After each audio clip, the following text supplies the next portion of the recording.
Mr. Bacon. Here. Mr. Baoki. Present. Mr. Costa. Here. Mr. Erbaldinger. Here. Mr. Lawrence is absent. Mr. Watkins. Here. President Martin.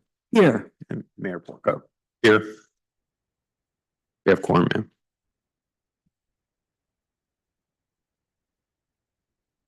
Thank you. For my president's report, good evening and thank you for coming to our meeting. I wanted to point out that the borough's typical first Tuesday of the month meeting date for November is changed to the first Thursday in November due to the election. As the year winds down, one of the final tasks of the Borough Council is to review the budget for 2025 prepared by our manager, Mr. Abrams. In order to have adequate time, we are dedicating finance to be the sole committee on Thursday, November 7th, 2025, to discuss any proposed budget changes. I urge residents to attend and provide feedback to council before any final decisions on the budget are made. Thank you. Mr. Mayor, may we have your report, please? Thank you, Madam President. In addition to my report, I'll go ahead and give the Forest Hills Community Alliance report along with that, since I sit on the board. So the Community Alliance met last night, and just a few updates on that front. So the Forest Hills Forward results, which is the meetings, the community meetings that we've been holding around the borough, soliciting feedback from our residents about what the future of our town should look like, both from a business district and a residential standpoint. We've collected all that, and we intend to make a full report back to the council probably about next month. So stay tuned for that.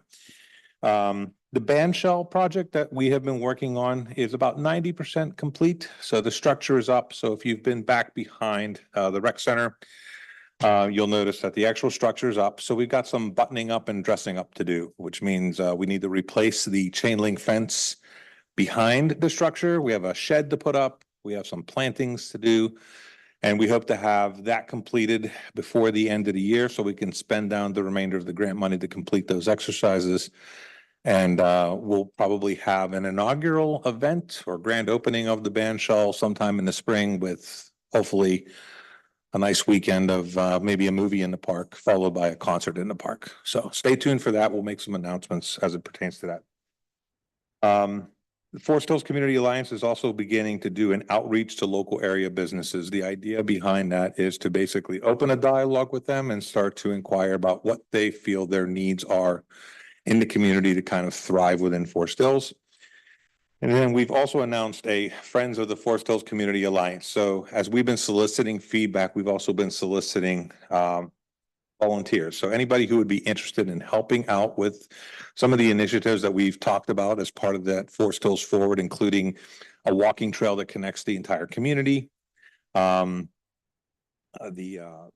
development of this area behind, to the side of us here, with regards to maybe improving the where we have the Forest Hills Farmers Market.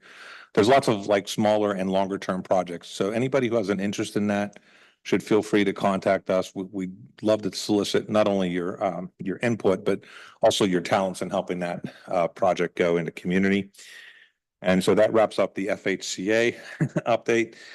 On Saturday, this past Saturday, October 12th, we held our, I believe it was the 24th annual Halloween hayride in Forest Hills Borough, which never ceases to amaze me. But had 3 wagons going, and we calculated between 500 and 600 people kind of came through. So really nice to see the kids enjoy the hayride on a nice night for once. Chuck and I did not get no rain. Chuck and I did not get soaked or waterlogged this year, which was phenomenal. But at the end of the day, right, this is an opportunity for young children to kind of interact with people from the public safety community, your firefighters, your police officers, paramedics, and kind of have a positive interaction with them. And so it was really nice to kind of see the community come out, the children enjoy it.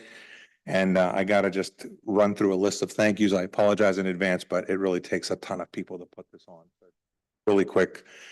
Thank you to, first of all, Councilman Erbaldinger came out and volunteered some time to help. So thank you. Our borough manager, Seth Abrams, and his wife, Rebecca. Some members of our staff, Annette Dietz and Allison Sarakowski, Walt Reamer, our police chief, Chuck Williams, and his wife, Rita, Maria Brusco, and my wife, Mary Porco, who likes to come up and just tell me what to do. I just follow orders. It's kind of convenient. Bonnie from Juniper Village, who donated like a lot of the chips and stuff that we had, and she also was gracious enough to help pay for a balloon artist and face painter. So the kids got a really big kick out of that. So thank you. Also wanted to thank Dunkin' Donuts for providing hot chocolate and donuts for the kids. That was a big hit with them, obviously. And then lastly, I wanted to thank members of the Forest Hills Police Department, the Forest Hills Volunteer Fire Department, Woodland Hills EMS. A lot of those folks came out on their own time, not on schedule, just to come out and make sure that this thing was successful and a go. So I can't say enough thank yous to everybody. I mean, probably a good 35 or 40 people following the event that stuck around. We fed them for helping. So as I was surveying the room, it kind of took me, it kind of surprises you how many people have to make that thing a success. Thanks to all of them and to members of council who helped. And lastly, thank you to the Public Works Department. I almost forgot to thank them, but they're the ones who actually drove the hay wagon, so I should thank them probably the most. So thanks to the volunteers from the Public Works Department who came out as well. Voting districts. So a couple of changes this year. So the Lutheran Church on Ridge is no longer going to be holding their districts that normally vote there. So District 3 and District 8. So they are not going to be voting in that location. So a lot of details are on our own borough website, as well as the Allegheny County Department of Elections website. But for anybody who might be reading the minutes or listening, if you vote in District 3, then you'll be voting at the Westinghouse Lodge, which is located right here, cat corner to our borough building. Normally vote for District 8, then you will be voting at the Forest Hills Pool Lodge, which is located on Braddock Road. So again, those details are also called out on our website, on the Department of Elections website. But if you happen to be listening to this, that's where you'll be voting. And I think that's what it is for this year. I guess we're going to take an assessment and then we'll figure out if that's what we're going to continue to do. Okay. And then lastly, for all the little ones listening, Halloween is on Halloween, October 31st. There was almost a revolt when we moved it to a Saturday. So we're going to bring it back to the 31st. It'll run from 6 to 8 p.m. If you want to put out candy, just turn your porch light on. That's like the universe. Here, you have stuff to give the kiddies. Listen for the fire whistle. It'll start at 6 and kind of sound off again at 8, which kind of tells you when the start and stop is. And outside of that, just keep an eye out for the volunteer firefighters, and our police officers will be kind of slow down that night because kids are more anxious about running across the street to grab a candy bar than they are about watching traffic. So extra cautious, please. Sorry for the long report, and that wraps it up. Thank you. Thank you, Mayor Porco. Before I ask Mr. Abrams for the tax collector report, I missed saying earlier that there will be an executive session after the meeting to discuss personnel issues. Thank you, Madam President. There actually is no tax collector's report this month, as I have not received the monthly paperwork from Jordan Tax Service yet. Thank you. Chief Williams, may we have your report, please? Thank you, President Martin. This evening, I just want to talk briefly about the deer and how they're running in front of your cars at night. So we've had a few of those lately. It happens early in the morning. It happens at night. If this happens and you happen to hit something like the deer and it ends up on the roadway, please call 911 and let us know so we can come out and get the deer moved off the road before somebody else runs it over and maybe causes another accident. Again, this is a common time of year. This is going to be going on from now probably until maybe January or so. And they're out, there's a lot of them, and I know we have other issues that we're dealing with on the borough end of this, but I'm just concerned about currently that this time of year is when they are running, and we need to keep an eye out for them in our vehicles. I know that some people say your strategy with this is just to hit the deer, because if you swerve off, you may hit a pole, you may hit another vehicle, you may cause a bigger accident. I've seen that happen. Again, those are things you have to decide at the time. It's based on every individual incident of how you react and how you deal with that. But again, one of the things I want to mention is if you do have that happen to you, please call 911, even if your car is drivable, because if the deer is laying in the road or injured or, you know, anything like that, we want to be able to manage that problem at that time. Secondly, as the mayor said, Halloween on Halloween night, it's going to be a little dark for the second hour of that. Everybody needs to wear very visible clothing. The cars need to drive very slowly and carefully and know that there's going to be a lot of kids out there who, again, as the mayor said, they're not going to pay the least bit of attention to the cars. They're more worried about going to the next house to get the candy. And, you know, hopefully the parents or some reasonable older person will be with them to keep an eye on them, especially the younger ones. That's about all I have. And again, I'm hoping for a nice, safe situation, and I'm hoping everybody has a good time. Thanks again for all the help with the hayride. We do appreciate that. We had a lot of groups help us this year, and again, another good event. Actually was under some good weather for a change. That's all I have. Thank you, Chief Williams. Moving on then. The solicitor's report, Mr. Corbel. I have no public report this evening, Madam President. Thank you. For the Wilkinsburg Penn Joint Water Authority, Ms. Bras reports there was a break on the 1600 block of Ardmore that was repaired. Moving on then to the other committees and board reports, Mr. Bacon. Forest Hills will be hosting the November Connect meeting in the Westinghouse Lodge. Other than that, I have no new information. That's November 12th, correct? Thank you. Mr. Bioki. I have no reports. Thank you. Mr. Erbaldinger. Nothing to report. Thank you. We're going to be moving on to the public comment, which is residents, but I would like to mention that Erin Pierce is here from the C.C. Miller Library and would like to give us a report. She isn't a resident, but they are an agency that we work with here. Would anybody mind if she comes up and speaks first? Erin, thank you. Evening. Thank you guys very much for having me this evening. Erin Pierce, I'm the director of C.C. Miller Library. For those of you who don't know, we have the branch that is right next door here, as well as our main library facility, which is located in Edgewood. Residents of Forest Hills, as well as 4 other municipalities in the near eastern suburbs. I had submitted a budget request and wanted to just stop by and give you a little bit of background information to the budget request that we had submitted this year. I think nobody really has a clear understanding of exactly how libraries are funded. So let me just give you a real quick breakdown that we get probably about 20% of our funding comes from the Allegheny Regional Asset District. About 40% of our funding comes from the state. And in order to unlock both of those funding streams, we need to show that we have funding that is coming from our local community as well.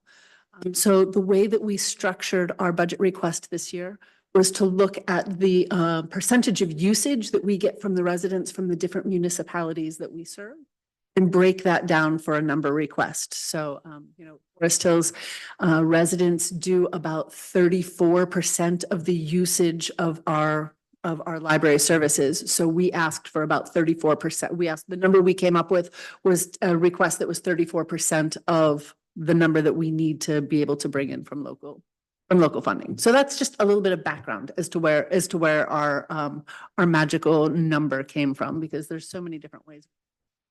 I do know that there were a couple of other questions that had been put out there at different times, and I apologize. I meant to bring a handout to you and I walked out with the wrong pieces of paper, but I will send them to Mr. Abrams tomorrow morning so that he can forward them along so that you have this like in writing in front of you. But some of the questions that we had been asked was about was about per capita donations and how Forest Hills fits in with other with other municipalities that we serve. And both Edgewood and Braddock Hills, we get slightly larger per capita donations from. And Wilkins Township and Churchill, we both get slightly smaller per capita donations from. So like I said, I will be sharing those actual numbers with you so that you have them in front of you. I think another question that had come up was what our other funding streams are and whether we are actively seeking money in places other than municipal budget streams. And we do, in fact, an incredible amount of fundraising, both from an individual, grants, businesses. I think last year during the 2023 budget year, we had about a little over 20% of our income came directly from direct contributions. So that's both individual and business. We had another 7% of our revenue that came from other kinds of fundraising, be it grants or be it, like the book sale, we make, whatever. So I think that is kind of a brief scenario of where most of our money comes from. It either comes from the county, the state, our local municipalities, or the fundraising that we are doing internally. Had been raised was about our location in Forest Hills and whether we were going to be expanding hours. Which is, by the way, incredibly well used. I think about 35% of Forest Hills residents have library cards. And Forest Hills residents checked out about 80,000 books in 2023. Books, movies, whatever else, but like lots of stuff. If you figure you went out and bought all of that, that's a huge number of dollars that they're saving by having the library there. But we have no intent of expanding the hours of our Forest Hills location. We don't actually receive enough funding to do our costs here. So, if we got to the point that we were getting enough money to cover the costs and increase the hours, we certainly would look at struggling to make ends meet right now. So that is quite the fact that it is incredibly well used, and we're super grateful. Facility here. I think the community. Thank you. Oh, can I give one more plug? Please. So during the month of October, we are doing a community read, and the book we are pushing everyone to read is an amazing book called American Sirens, which is about the first paramedics ever that started in the Hill District. So it's a great book. And then we're culminating it with a screening of a documentary on the same topic called Freedom House First Responders, which is going to be on November 4th. Thank you very much. We're going to move on to the public comment period now. At this time, citizens may address council on any issue, whether appearing on today's agenda or not. Only residents and taxpayers of the Borough of Forest Hills will be permitted to address council. Speakers will be permitted to speak for a maximum of 5 minutes. Groups of people will be required to designate a spokesperson to represent them before council. They may speak for a maximum of 10 minutes. Citizens are asked to use the microphone at the speaker stand, clearly state their name and address for the record, and keep comments brief and to the point. Please spell the name for the record. And speakers are reminded that council uses these comment periods as opportunities to gather information and not to respond directly to concerns raised. Information gathered will not be discussed at the business meeting, but instead will be referred by the council president to the appropriate committee for review and discussion at the next meeting. There's a lot of people here. Who would like to come first? Who's brave enough? Thank you. My name is William O'Connor. I'm at 257 Cascade Road. And I'm here about the same subject I was here about last time. And that is massive, dangerous, reckless driving on our streets. And the last time I was here, I was ironically, the day of almost hit. Please speak into the microphone. apologize. I'm sorry. So I was definitely very upset that day and I voiced my concern. And although I've seen a few improvements since then, definitely not seen them on my street. In fact, not only has the problem continued, it's seemingly. So that's what I'm here about. And I did email this week, so I just want, without reading the entire email, because I think that would be redundant. But I do want to point out a few things that I feel at this point need to be addressed. And one thing, after speaking to some of my neighbors as well as my own experience, there is not clear communication with regards to public safety. Am I not coming across very well? So I'm sorry. That's better. So I feel like there needs to be a drastic improvement in communication with it. It is not clear. It's not clear on the website. It's not clear in minutes. And so I think that's one area that I would like to see addressed. Secondly, I think that without overwhelming the system with committees, which I can understand with the amount of people here and the amount of people involved, it can be cumbersome. However, I have not been able to find any reference to a safety committee for the community. In regards to liaison, in regards to making changes, in regards to communication directly with council, other than coming to this meeting. So I would like to know, obviously you're not going to answer me, but if somebody can contact me, I think everyone has my email at this point, with the method in which we can develop either into a current committee or a separate committee, community involvement with public safety, so that there's better communication and better understanding, and hopefully an improved system in addressing some issues. Thirdly, I believe that there is still a very disconnected method in the way that the safety on the streets is being addressed. And I have seen some improvements in the areas that have already been discussed. Fairfax is one. Right by the park at the bottom of the hill on Ardmore's another one. I forget the name of the street, but I did see the temporary speed bumps go in there. I appreciate, and I want to commend anyone involved in that. I appreciate that. But I think that the problem here is that we have a lot of commuters using our streets, ducking through. And they're driving dangerously, they're running stop signs. And by addressing one street, it's only going to move that problem to another. And I think I brought that up last time. And in particular on my street, although we're not a through street, we are directly adjacent to one. And my problem is with my neighbors who drive recklessly, dangerously, and excessive speeds. And I was just almost hit again this week by a person head on who was not paying attention and driving at an excessive speed.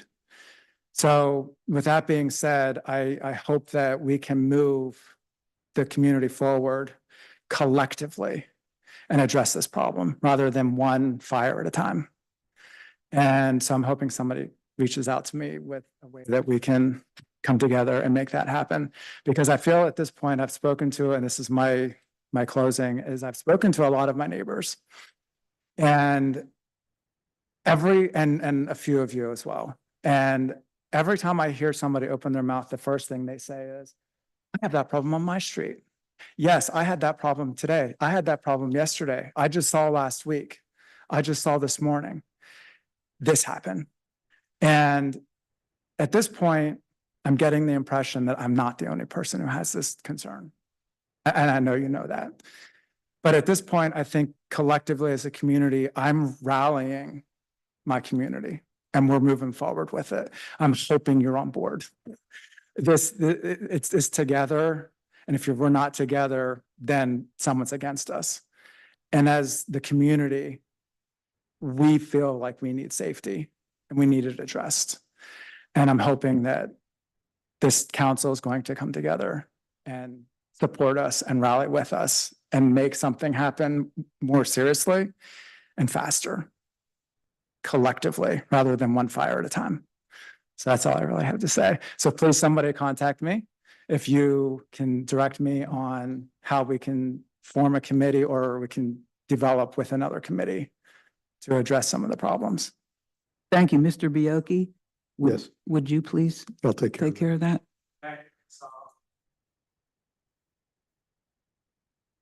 I have it. Thank you. I appreciate it. Thank you. Anyone else? Please. I think you had something to hang out, pass out to us do. before you go. Thank you.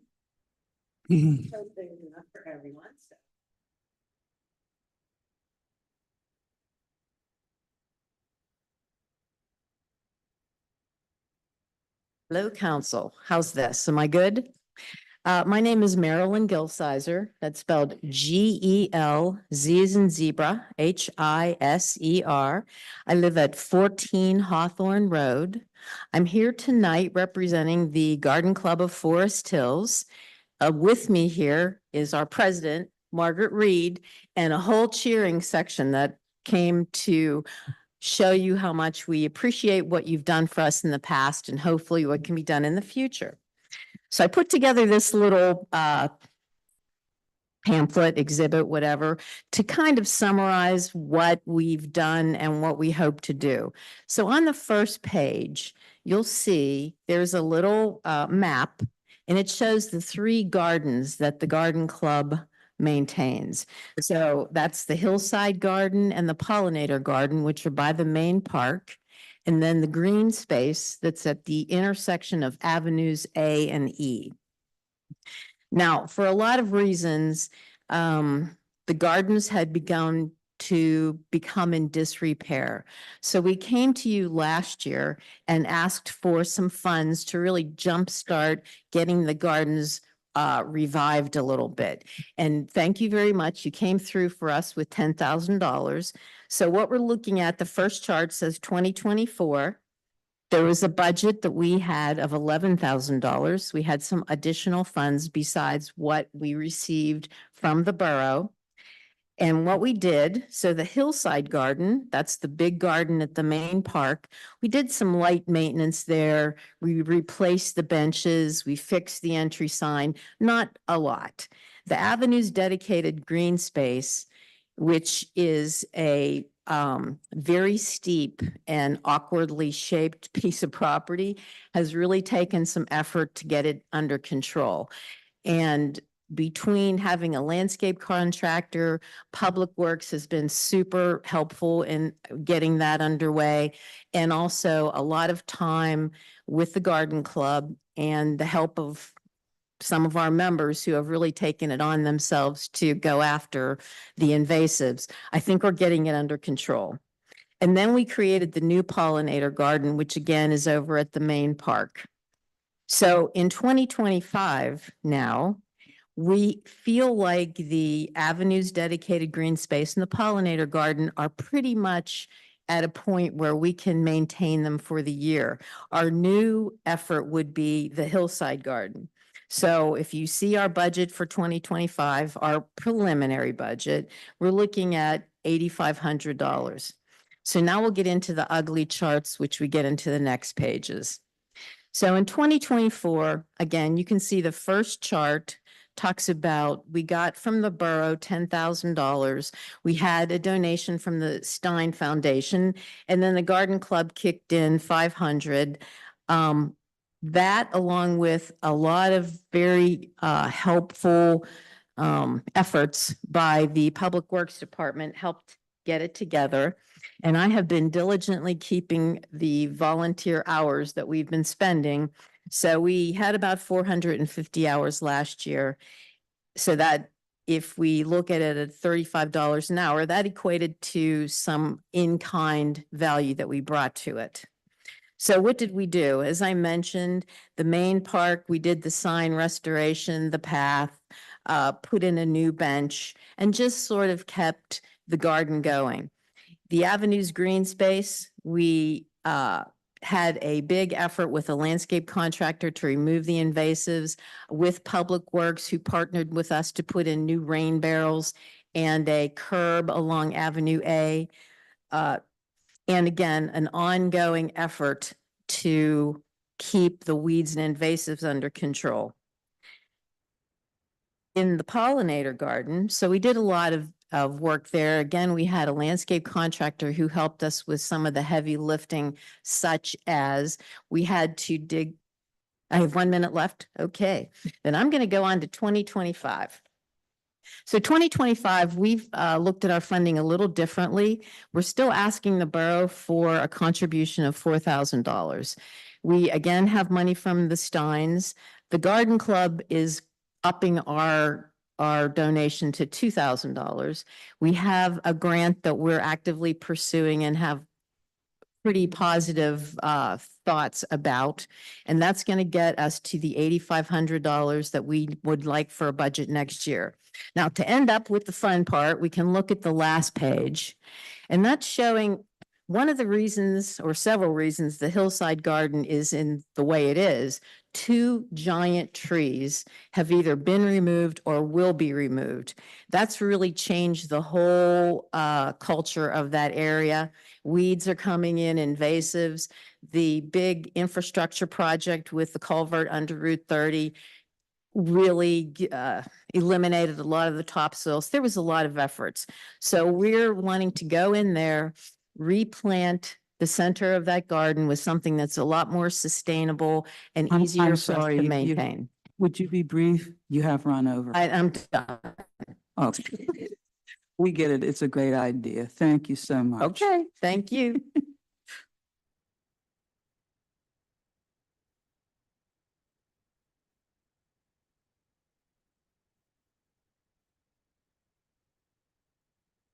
Bill Tomasic, 140 Tanglewood Drive, TOMASIC. As you know, I've been here in the past talking about what I had some problems from in the neighborhood concerning code violations. My last report to you, I indicated that some progress had been made. At the last meeting, I showed you some pictures of missing railing, which I think is a code violation. But since then, everything's at a standstill. There's concrete blocks in the front yard. There's many forms, probably 6, 7, 8 of them that they use to put the driveway in that are just laying again in the front yard. I don't know if they have to reseed or cover that hillside. That could be another thing to look into. But what I'd like to do is get a status report from the manager as to how this is proceeding. Are there code violations? Are they being resolved? I know, for example, the sidewalk has been resolved and that basketball hoop, which was never used, has been moved. Other than that, I think we still have a problem in terms of dealing with this. I don't want to get into filing complaints about this, but you're welcome to drive by there, during the day or whatever. You can just take a run up there off of Fillmore, Watt Lane and into, and just go through there and take a look at what I'm talking about. I had a friend of mine come over and visit, and I won't use the phraseology that he used, but it wasn't complimentary. This has been going on since June. The last time anything was done, they had a pour back in, I think it was September 11th. And as I said, a couple of things were taken care of, but those things are still outstanding in my opinion. And I have no way of knowing what's going on unless the manager with the code enforcement officer information me as to what's going on. Otherwise, I'll have to come back in and put a complaint in writing as to what I'm seeing and what I think needs to be done. I really don't want to go down that path.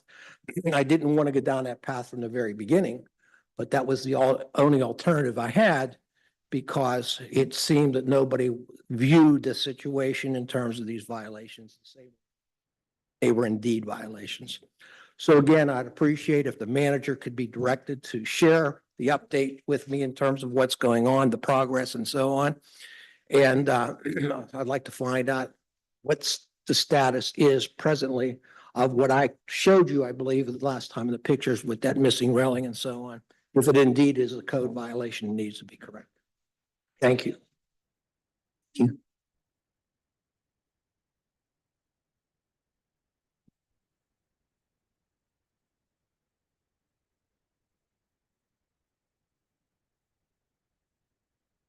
Hi, I'm sorry.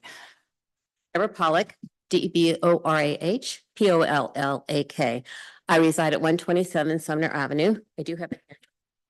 Please, thank you.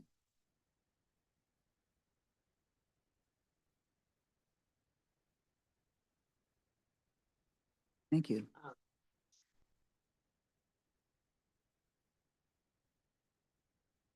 Regards to the notice that was sent out to the residents of Sumner Avenue in regards to anticipated parking restrictions. So you have a lot of documents there, but I want to tell you, this has all taken place in the last 4 days. So it's been very intense, very little sleep, and trying to get something together because we realized that council meeting was tonight. So I would just like to seek clarity. Do I have 10 minutes since I'm representing a group that is here, also a group from the community? I have you for 10 minutes, Okay, please. thank you. I just wanted to make sure. So basically, sometime in September of this year, a notice was sent to residents of Sumner Avenue from the borough of Forest Hills. It was undated and unsigned. The reason I put sometime in September, because I was out of the country for 2 weeks and then I came back and I had COVID for 2 weeks. So there was like 4 weeks that was a blur. And it did come in during that time. No one seems to remember exactly the date. The notice, which is included in your packet, informed the residents of a unilateral decision to restrict parking to the eastern side of Sumner Avenue based on a 2023 study with the effective date of November 1. Residents were stunned, dismayed, and not really sure how to proceed. So we all kind of fumbled around for a while. The notice gave the borough office number, but no person to whom to speak. One resident did report that he'd phoned, but felt like he hit dead ends.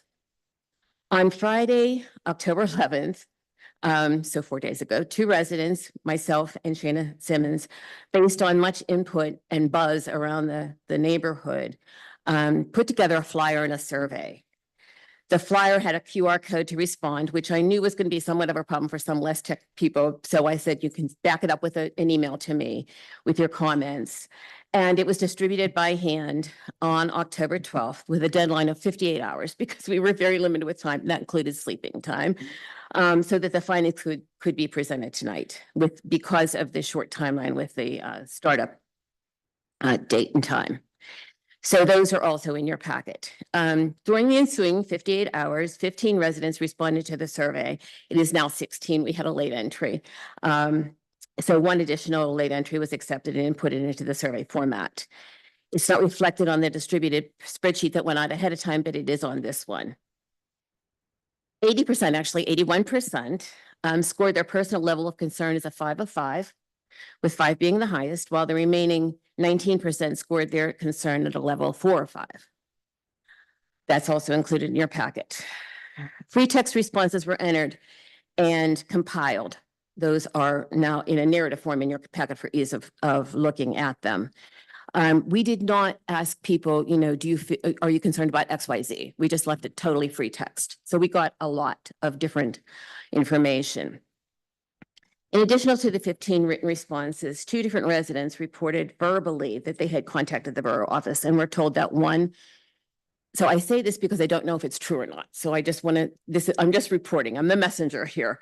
That one, there is one truck that will have issues on Sumner Avenue, and 2, that quote, on similarly sized roads, firemen were unable to exit the truck due to narrow space between the cars parked on both sides of the street.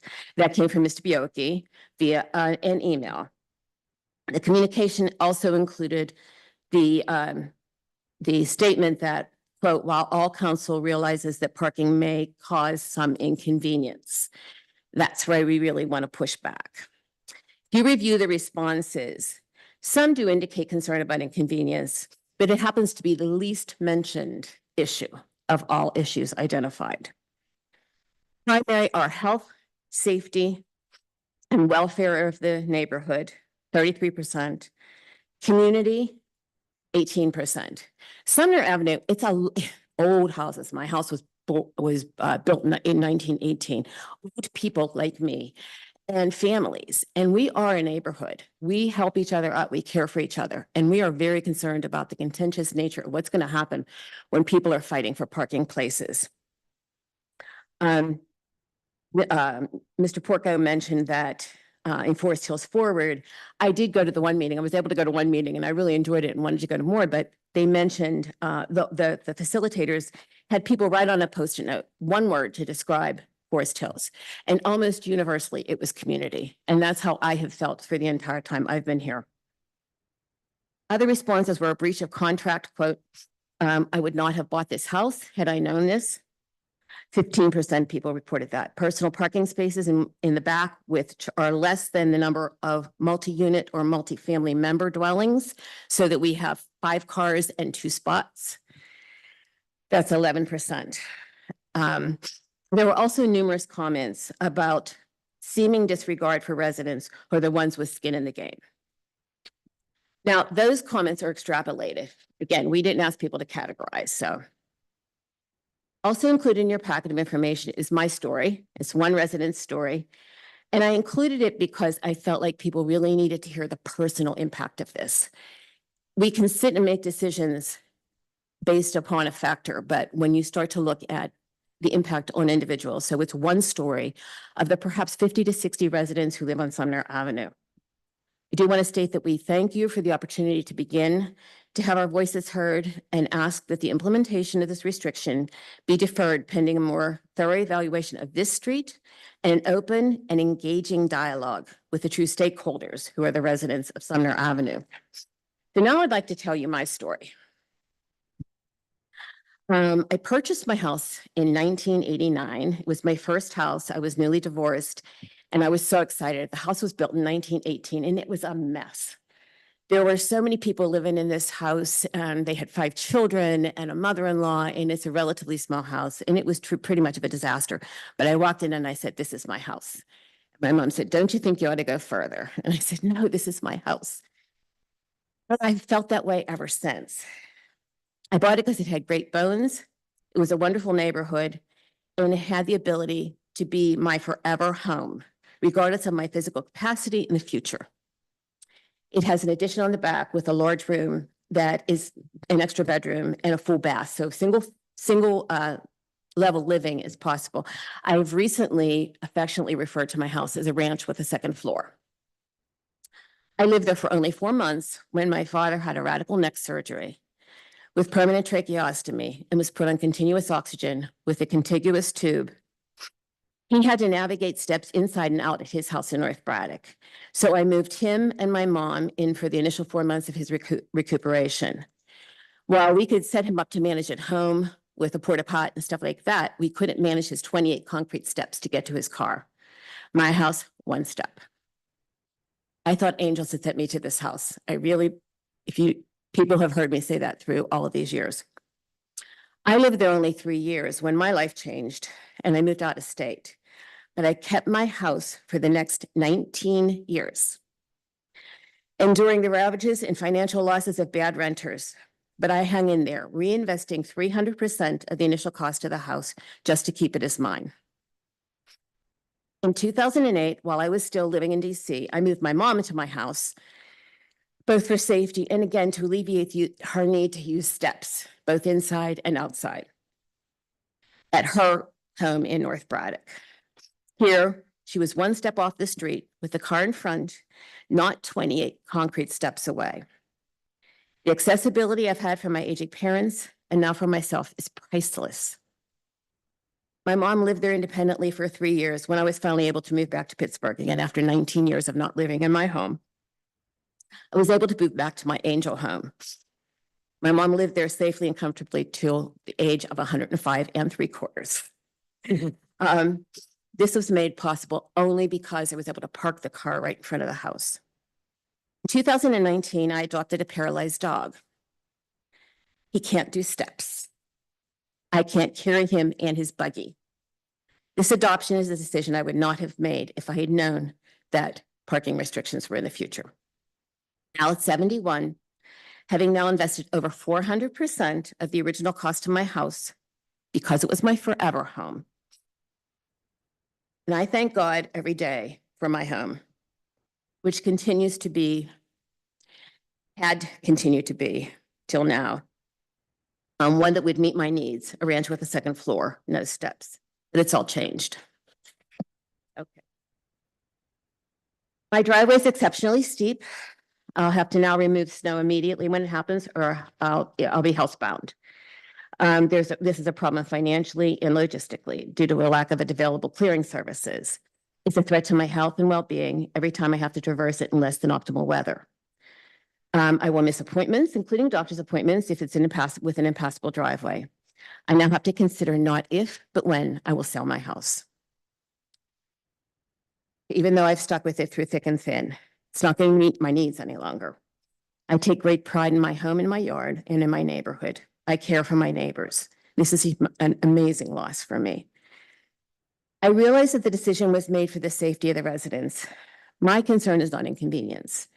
It is a matter of health and welfare and safety for the community as well as quality of life. But there's concern for the residents daily as they navigate slippery, steep driveways, slippery, uneven yards from their parking spots, which are oftentimes at the bottom of the alley, which is pitch black, or from a remote parking place carrying packages. But one of the questions is, if the report was generated in 223, have we been at risk for this time and at risk from the beginning of time? I thank you for your time, and I look forward to having a dialogue at some point in the future. Mr. Bioki, would you please be in contact? Yes, that'll be on our committee. Thank you. Is there anyone else?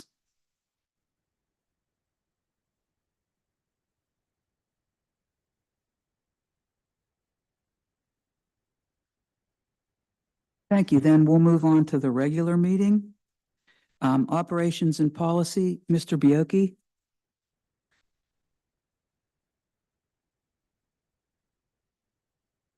Thank you, President Martin. I move to approve the minutes from the September 18th, 2024 council meeting. A second. Second. We have a voice vote. All in favor, say aye. Thank you. Motion passes. I move to accept the resignation of Jordan Tony from the Environmental Advisory Council effective October 31st, 2024. Second. Thank you. May we have a voice vote, please? All in favor, say aye. Aye. Motion passes. I move to move the alternate member Zamina Diaz Rodriguez to full member of the Environmental Advisory Council effective October 31st, 2024 through the end of her term on February 28th, 2027. Second. May we have a voice vote, please? All in favor, say aye. Aye. Motion passes. That concludes operations and policy. Thank you. May we have the finance report, please? Mr. Erbeldinger? Thank you, President Martin. Move to approve payment of the bills for the month of September in the following amount: $1,263,833.39. The details can be read in the agenda. Thank you. Second. Are there any comments? May we have a voice vote, please? All in favor, say aye. Aye. And this concludes finance. Thank you. Moving on to Borough Property, Mr. Bacon. Thank you, President Martin. I move to ratify the approval of the sale of a 1996 International dump truck to Galbraith Excavation and Demolition for $10,700. Second. Any comment? I have a brief comment. We got a good deal on this. That's what I like to hear. May we have a voice vote, please? All in favor, say aye. Aye. Motion passes. And that concludes Borough Property. Thank you. Mr. DeCosta, did you have anything to report? I have nothing to report this evening, Madam President. Thank you. Moving on then, Public Works, Mr. Watkins. Thank you, Madam President. The only thing we have, engineers report and updates.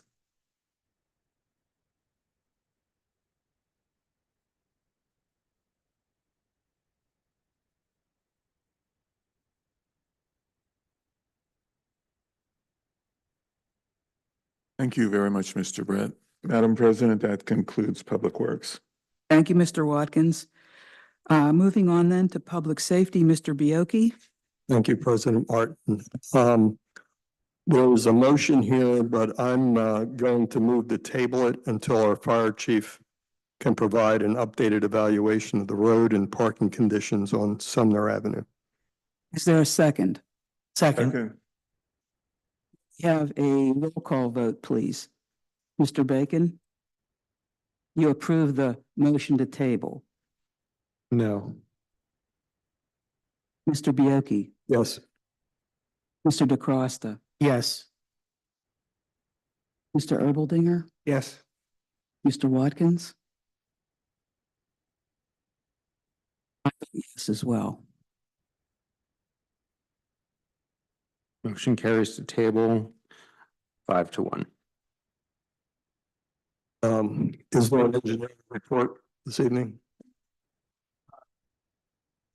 Thank you. That concludes public safety. Thank you, Mr. Bioki. Is there new business from anyone? Then the meeting is adjourned unless someone has any objections. Thank you.